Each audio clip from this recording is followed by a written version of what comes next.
a way to start the show. Just like that, we've got game 2 of the Eastern Conference Finals. Knicks hosting the Cavaliers after an epic game 1 comeback win. Knicks fans out in full force. See if they could do it again. Late in the first quarter, Karl Anthony Towns drives inside, gets the lay to go over Jarrett Allen. Then Towns forces his way in the paint. Tough 2 over Allen again.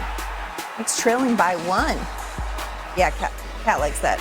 Evan Mobley driving inside. Puts it in reverse for the dunk. Mobley getting it done. Had 10 points in the first quarter as the Cavs were up 22-21. Late in the quarter, now tied at 24. Donovan Mitchell, step back 3, bucket. Cavs led by that many at the end of the first. To the second we go. Middle of the second, game tied at 36. Brunson pulls up mid-range. Can't get it to fall, but Mitchell Robinson, what a teammate. There for the tip-in. Knicks up 2. And Josh Hart in the corner. 4-3, splash, make that 5. 36 seconds left in the half. Knicks up. Brunson drawing the extra defender. So you know what? Let's send it out to Josh Hart. Knicks up by 4 at the half. To the third quarter we go when things really get going for the Knickerbockers. Mitchell misses the open 3. Knicks in transition. Hart throws down a dunk. Yamming on him. Madison Square Garden crowd likes that. About a minute later, Brunson hits the B button, spin move, jumper. Knicks on a 7-0 run. Next possession, Mobley gets it poked away in transition. Hart finds Mikal Bridges, lays it in, make that 9-0. Chalamet likes that. Brunson driving, kicks it out to Hart, 4-3. Boom, goes the dynamite. 14-0 run now off the inbounds. Hart, in the esteemed words of our friend and colleague Mike Breen, bang! That caps an 18-0 run, the Knicks' longest unanswered scoring run this postseason. Knicks up by 15 after 3. Cavs with the steal off the inbounds in the fourth. On the other end, Jalen Tyson gets the layup to fall. And the Cavs are chipping away at it. Down 85-78, and James Harden passes to Mitchell. Floater, that's good. He had 26 points. And it's a ball game in the fourth. Hart finds Bridges. Corner 3. That's good. Knicks up 13. Crowd's loving it. Brunson, mid-range, bucket. Hitting the shot off balance over James Harden. And the Knicks up 97-58. Now late in the game, Knicks up big. Josh Hart, spin move. Hits the J. He had a playoff career high 26 points and gets a standing ovation. Take a listen. The Knicks fans.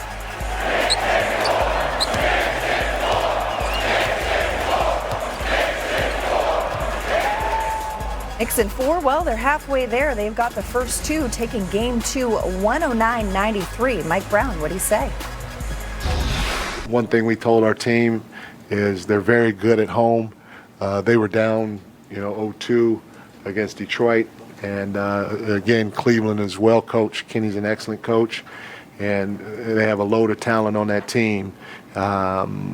We know those guys are hungry and they don't quit. So we know this game 3 is going to be tough in Cleveland because they're coming. In our minds, it's 0-0. We got to win the next game. It's the most important game of the year. And that's how we treat it. We're hungry for the opportunity to go out there and play basketball at the highest level. But we also understand that, you can never be satisfied in these positions in the playoffs. So the mindset's going to continue to be 0-0 every single time we step on that court.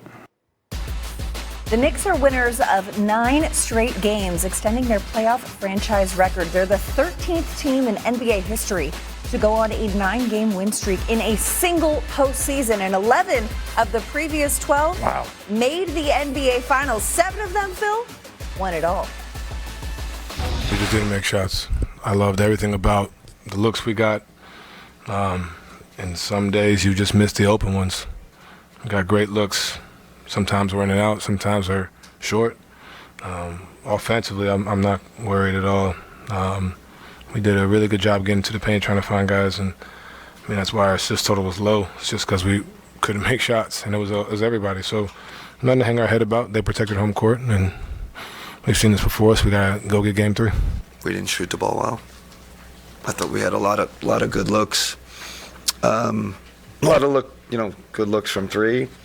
Good looks at the rim. I thought our process was right. Took care of the ball. Offensive rebounded. I think wasn't a great shooting night. At the end of the day, you got to put the ball in the hole. Tonight we didn't. Stephen A. Smith joins us now on SportsCenter. Stephen A., your Knicks take Game 2, making a statement with what seems like the pivotal moment of the game, that 18-0 run to start the third quarter. What did you notice about that dominating stretch that helped them get the win? Well, I would love to tell you that Josh Hart had to hit 2 3-pointers. Jalen Brunson hit another one. Karl Anthony Towns closed the quarter with a 3. You look at those kind of things. The Knicks' fluid ball movement, shooting 51% from the field. All of those things would stand out, and they would speak very favorably about the New York Knicks. But to be quite honest with you, that wasn't what was on my mind. I was incredibly alarmed, flabbergasted as to how anemic Cleveland's defense was. Did you see how wide open Josh Hart was on those 2 3-pointers? Look at that right there. There's nobody in the vicinity, for crying out loud. You're looking at Mikal Bridges come down for a layup. It's uncontested. You're just looking at Cleveland and like, hello, do you not know that this is the Eastern Conference Finals, that, you're 4 wins away from going to the NBA Finals? Where's the level of urgency and what have you? You didn't see that from Cleveland at all. So the New York Knicks were doing what they wanted to do. They turned on the afterburners. Jalen Brunson had 14 assists. He got a lot of people involved because the only adjustment they seemed to make was send the double teams his way. So he was perfectly content with being a facilitator as opposed to a scorer. But Cleveland's defense was very, very alarming. And to be quite honest with you, just an absence of intelligent basketball. Evan Mobley had 14 points in the first half. He didn't shoot in the second half. Y'all ain't get him the ball. It makes no sense whatsoever to see what's transpiring with Cleveland. They look like a team that doesn't belong. They attempted 80 shots and only assisted on 15. You can't make this up. It's really, really shocking at how anemic they look. But the Knicks exploited it and took advantage like a good team is supposed to. So, Stephen A., the Cavs have a terrible fourth quarter, cost them Game 1, a terrible third quarter, cost them Game 2. Going back to Cleveland, down 2-0, but they are 6-1 at home in these playoffs. What has to change for this thing not to be a wrap by middle of next week? Well, a couple of things. They got to remember that they're supposed to have a basketball IQ. Play smart basketball. Make sure you get the ball to the hot hand. Make sure Donovan Mitchell's feeding off that crowd and he's being the tremendous player that we know he can be. If Harden ain't the one that's going to get it done for you, but you see Evan Mobley is making some noise, make sure you get him the damn ball. He can play. He's not a scrub. He gets an NBA check too. Get him the ball. But they've got to defend. They certainly have to upgrade their defensive intensity. They have to play with a level of urgency, which I have no doubt they will do in front of that home crowd in Cleveland. They recognize what's at stake. The crowd is certainly not going to sit idly by and watch them be as pathetically lackadaisical as they were in certain parts in Game 2. So I think you can see a heightened level of energy, certainly a heightened level of efficiency on the part of Donovan Mitchell. If James Harden ain't the one to get it involved with you, get Jared Allen and obviously Evan Mobley involved and go that way. But they know that they don't want to face the brink of elimination. Nobody's come back from a 3-0 deficit. They're not going to be the first team to do that. They know they have to win Game 3, otherwise bring out your broomsticks. In all likelihood, they're going to get swept. So there is a level of urgency. I expect them to play with it, but it doesn't mean much if you don't attach an IQ to that level of urgency. You got to play smarter basketball than we've seen them play, and they certainly have to play tenacious defense in order for them to pull out a game in this series. A pivotal Game 3 that'll be Saturday in Cleveland. Stephen A. Smith, thanks as always. No problem. Take care. Murph and Maddie back on SportsCenter on a night that the New York Post never disappoints with a back page, a work of Hart. Oh, bravo. We love a good pun here. Josh Hart getting it done. Listen, he didn't play in the last 9:59 of Game 1, and here's what he had to say about not being a part of that comeback. At the end of the day, for me, I don't have an ego to it. And I put the success of the team over the success of myself any day. Success of the team was there, but he made his presence felt in this one. Middle of third quarter, Knicks up 11. Cavs leave Hart open behind the arc, and he just knocks down the wide open tray. And a minute later, another one at the top of the key. Knicks lead by 18. This part of an 18-0 run shortly after Hart. Corner three, wide open. Bucket, 7 of 28 on open three-pointers in the first 11 games of the postseason. He was 5 of 11 on open triples in game 2. Now Hart spins inside. The floater bounces in. He has a playoff career-high 26 points as the Knicks win game 2. Mike Brown, who does he remind you of? My time with Andre Iguodala in Golden State helped a lot because they're different players, but they're similar players because Andre's edgy too, and Andre's a hell of a player. I mean, he's a great player, and he does so many little things that if you're not careful, you won't appreciate them. And it's the same with Josh. Iggy was first off a hell of a player. I don't know if I'm at that level, but I just try to go out there and just play my game. I'm never a huge analytics guy. At a certain point, they're a lamppost or a drunk person. You can lean on them, but it won't get you home. So at a certain point, you got to have a good feel for the game. Oh my God, bro. I'm not gonna lie, that was Gerald Wright, his quote, man. So shout out Jay Wright. Like a drunk person, you can lean on it, but it won't get you home. I'm here for it.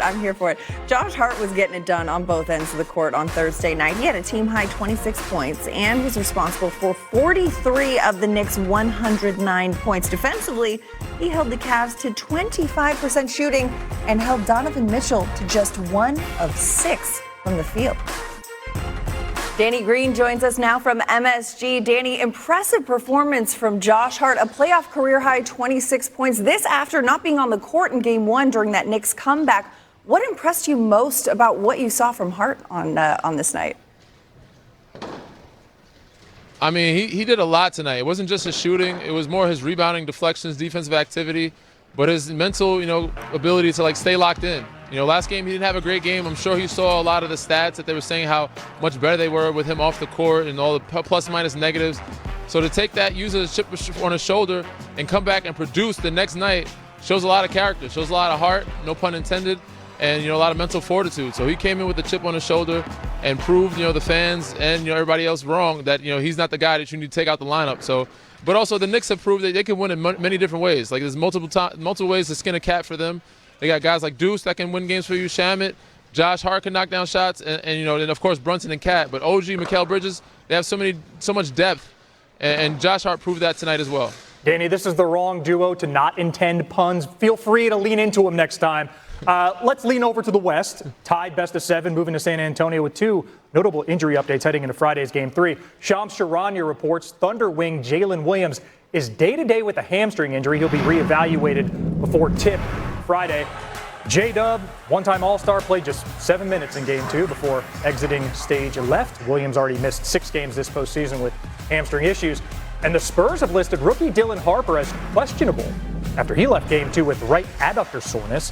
20-year-old Harper scored 24 for San Antonio in Game 1. That win before exiting Wednesday in the third quarter. De'Aaron Fox hasn't yet appeared in this series, also listed as questionable for Game 3. All right, Danny, a few injuries of note there. Which team is better equipped to overcome those potential absences? Well, that all depends on Fox, right? If Fox is healthy, I think San Antonio is pretty equipped.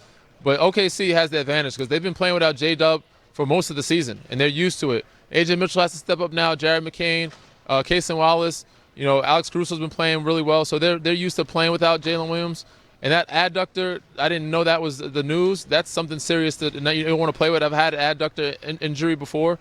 So both these guys mean a lot to their teams, but I think OKC is more used to playing without their star than San Antonio is with that bench production of Dylan Harper, and he's been a star in the playoffs for them. So with him missing, it's going to be a lot of offensive load on Stephon Castle, and of course, hopefully De'Aaron Fox comes back, because if not, then they got to find ways to not turn the ball over and take care of it against this OKC defense.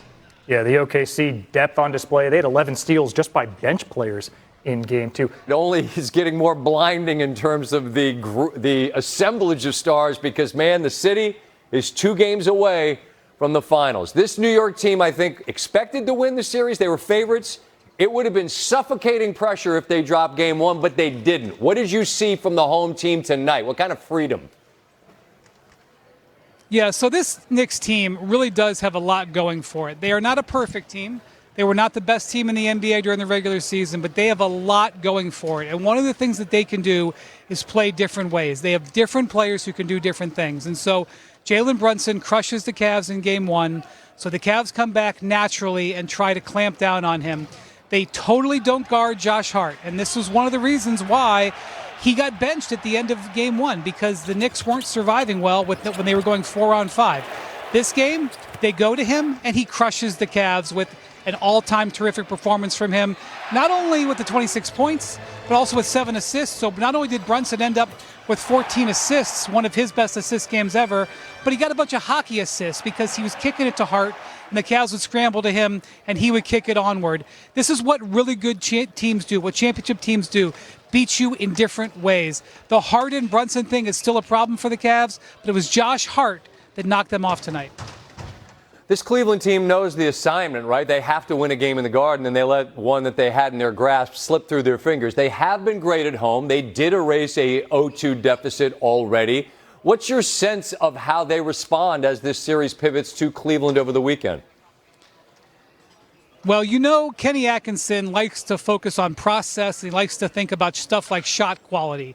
He will probably say after this game that they did have good process, that they got a lot of open shots, that they just missed them, and that if they get those same open shots in games 3 and 4, they could come back here in game 5 and have it 2-2. That could be true. But the truth is their margin for error against a team like the Knicks is just much smaller. And even though Donovan Mitchell has played fine, he has not played special. And you're going to need special to win in the Garden. And so they're going to go back in a situation where they got to win 4 out of 5.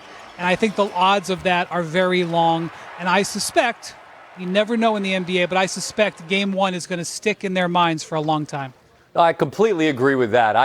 The Donovan Mitchell applauding to his team at the end, that's leadership, but they know in their heart of hearts, look, we had the win we had to get, and we squandered it. And I just wonder how you flush that entirely. Just a final thought on this Knicks team, because I agree, look, they weren't the best team in the league, but all they have to be is the best team in June if they get there. Just imagine for me the city, the Garden, and this Knicks team in a final series. What might that look like? So this isn't just about this year. This fan base started falling in love with this team 2 years ago when they made that first playoff run. And then last year when they upset the Celtics. And then really this is the culmination of a multi-year stage to get close to it. And the city loves the way they play.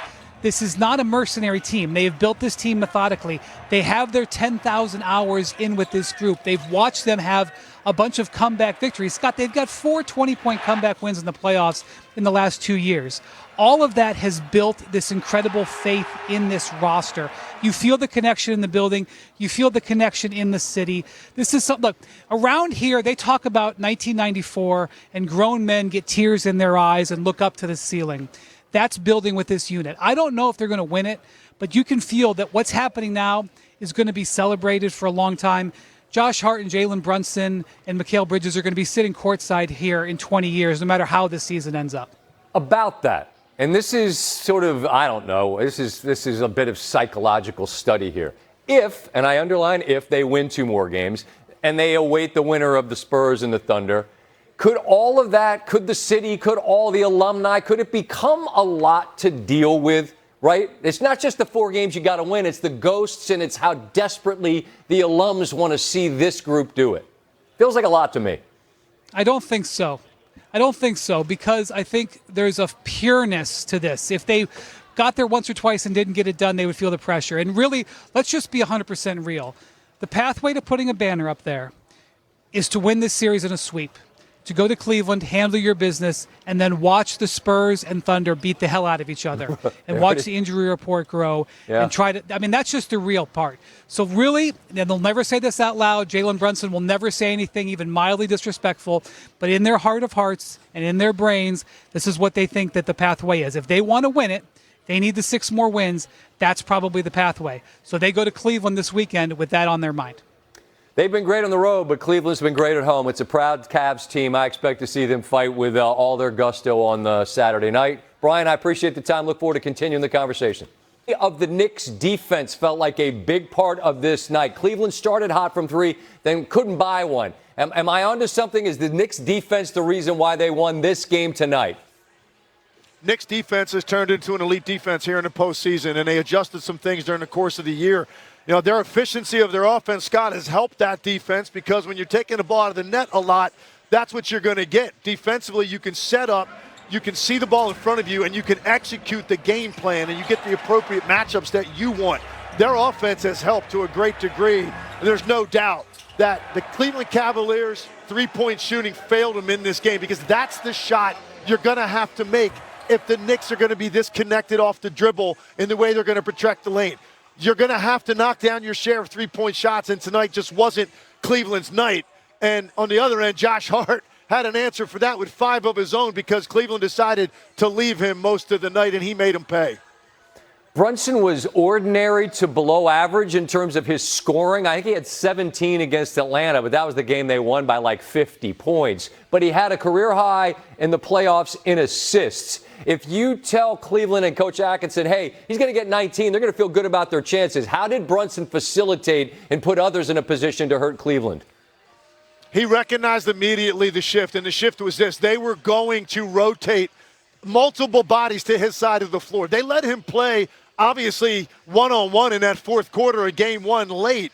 And I think now the adjustment, and he was waiting for it. He was prepared for it. He wasn't as aggressive looking for his offense. He wanted to accept two because that's the responsibility of a great player, and then move it out of there. Tonight was his job as a playmaker. He picked them apart. He ran the team. They had 7 turnovers as a group. A lot of that falls on the shoulders of Jalen Brunson, getting them properly spaced, reading where the traffic was coming from, and then delivering the ball where it was supposed to go to make the game very easy in 4-on-3s and 3-on-2s out of those traps. I'm a big fan of Donovan Mitchell across the board. Everything about his constitution. At the end of this game, Tim, he's applauding to his bench. He's giving his guys a look like, we're all right, we're all right. They have to know, and their heart of hearts, Tim, we have to win a game in the Garden to win this series, and we had a 22-point lead in game one and we lost it. I'm not saying they can't win this series, but when you go back home knowing what you let get away in game one, in your heart of hearts, do you have to feel like, I don't know how we win this series if you're the Cavs? Yeah, I mean, that's kind of been my mentality since they let that slip away. Scott, you said it. It's a math problem, right? You got to get to 4. And for the Cavs, they had a different problem coming in. They had to win a road game. The Knicks don't. And the Cavs had a road win right there in front of them. We're not able to close the deal. So I was really curious to see how they came out tonight. I expected the Knicks to be much better offensively early in the game because it took them a while to find their rhythm after that layoff. And they were better offensively in the first half. But there, you look up, and the Cavs are right there. So I think they took the first punch. Emotionally, they were in the right place. But once the run came, that's when you kind of felt a little bit that loss of game one carried over in that moment. Were they going to be able to answer that run or stop the bleeding if the Knicks were able to get separation in the second half and the Cavs weren't? And they still haven't solved the Jalen Brunson riddle because he went ISO mostly in the fourth quarter overtime of game one, got a win. Tonight, a lot of traffic. He picks them apart. They haven't figured out that end of the floor. That's the biggest challenge for the Cavs, as well as you have to get better shooting out of your role players around the star guards. And Sam Merrill and Max Strus, guys like that, you know how much I appreciate what they do. Of course. The way I made my living. And I expect them to be better at home because those guys are too elite, particularly Merrill, who had great looks in the first half and could have made a big difference. I know he's beating himself up a little bit. Those guys will be better in Cleveland. I expect the offense to be better. How do they solve this Jalen Brunson problem? That's still an issue for the Cavs. Cleveland has been fantastic at home. They are going to have to be. New York now just 2 games away from making it to the NBA Finals. Tim Legler, appreciate the time. We'll talk Saturday, all right?